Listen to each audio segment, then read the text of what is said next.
क्या आपने कभी ऐसा योद्धा देखा है जिसने मृत्यु को अपनी इच्छा का दास बना लिया हो? ऐसा पुत्र जो अपने पिता के प्रेम में अपना पूरा जीवन त्याग दे? ऐसा योद्धा जो धर्म के लिए अपने हृदय की हर इच्छा कुर्बान कर दे? ये कथा है गंगा पुत्र भीष्म की, महाभारत के सबसे विराट पात्रों में से एक। एक प्रतिज्ञा जिसने उन्हें देवताओं के समकक्ष खड़ा कर दिया, और यही प्रतिज्ञा इतिहास की धारा को मोड़ गई। हस्तिनापुर के राजा शांतनु एक दिन गंगा के किनारे पहुंचे। वहीं उन्हें मिली एक दिव्य स्त्री, गंगा। उसकी सुंदरता, उसका तेज, राजा मंत्रमुग्ध हो गए। उन्होंने विवाह प्रस्ताव रखा। गंगा ने स्वीकार किया, पर एक शर्त पर। तुम मुझसे कभी कोई प्रश्न नहीं पूछोगे। राजा ने स्वीकार किया। विवाह हुआ, समय बीता और पुत्र जन्मे। गंगा ने एक के बाद एक अपने पुत्रों को नदी में बहा दिया। राजा व्याकुल हो उठे, लेकिन वचन बंधे थे, चुप रहे। 8वें पुत्र पर वह सह नहीं पाए और बोल पड़े, तुम ये क्या कर रही हो? गंगा मुस्कुराई, बोली, तुमने वचन तोड़ा, अब मैं जा रही हूं, लेकिन यह 8वां पुत्र तुम्हारा होगा।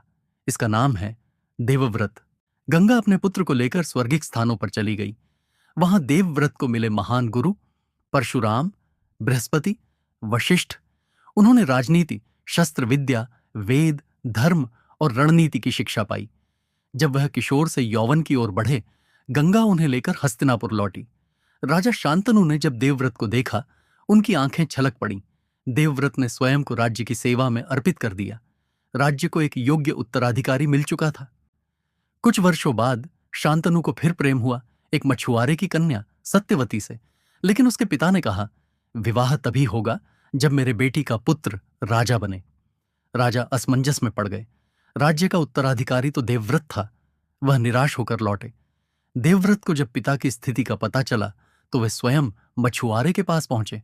वह बोले, मैं सिंहासन त्यागता हूं, सत्यवती का पुत्र ही राजा बनेगा। मछुआरे ने फिर कहा, पर अगर तुम्हारी संतान ने भविष्य में राज्य मांगा तो? तभी वहां खड़े युवा देवव्रत ने ऐसा वचन लिया जो इतिहास में भीष्म प्रतिज्ञा के नाम से अमर हो गया। उन्होंने कहा, मैं जीवन भर ब्रह्मचारी रहूंगा, न विवाह करूंगा, न संतान होगी, और न ही कभी सिंहासन की इच्छा करूंगा। उस पल आकाश फटा, देवताओं की वाणी गूंजी, भीष्म भीष्म भीष्म। तभी से देवव्रत का नाम पड़ा भीष्म। यह प्रतिज्ञा इतनी कठोर, इतनी भीषण थी कि त्रिलोक तक कांप उठा। यह त्याग नहीं था, यह आत्म बलिदान था। राजा शांतनु जब ये सब देख रहे थे तो उनके हृदय में वेदना और गर्व का संगम था। उन्होंने भीष्म को आशीर्वाद दिया, तू जब तक न चाहे मृत्यु तुझे नहीं छू सकती, तू इच्छा मृत्यु का स्वामी होगा। भीष्म ने उस दिन से अपने जीवन को धर्म, राज्य और कर्तव्य के लिए समर्पित कर दिया, और तभी से एक पुरुष देवता बन गया। एंडिंग, विरासत। वो भीष्म ही थे जिन्होंने कौरवों और पांडवों को समान दृष्टि से पाला। वो ही थे जो युद्ध में तब तक लड़े जब तक सूर्य दक्षिणायन से उत्तरायण में नहीं आया। बाणों की शैया पर पड़े भीष्म मृत्यु को टालते रहे, क्योंकि समय सही नहीं था। क्या ऐसा संकल्प, ऐसा त्याग आज की दुनिया में संभव है? शायद नहीं। पर भीष्म हमें सिखाते हैं कि जब त्याग धर्म के लिए हो तो मनुष्य भी देवता बन सकता है। अगर भीष्म की यह गाथा आपके हृदय को छू गई हो तो इस वीडियो को लाइक करें, चैनल को सब्सक्राइब करें, और अगली बार मिलिए एक और अमर कथा के साथ।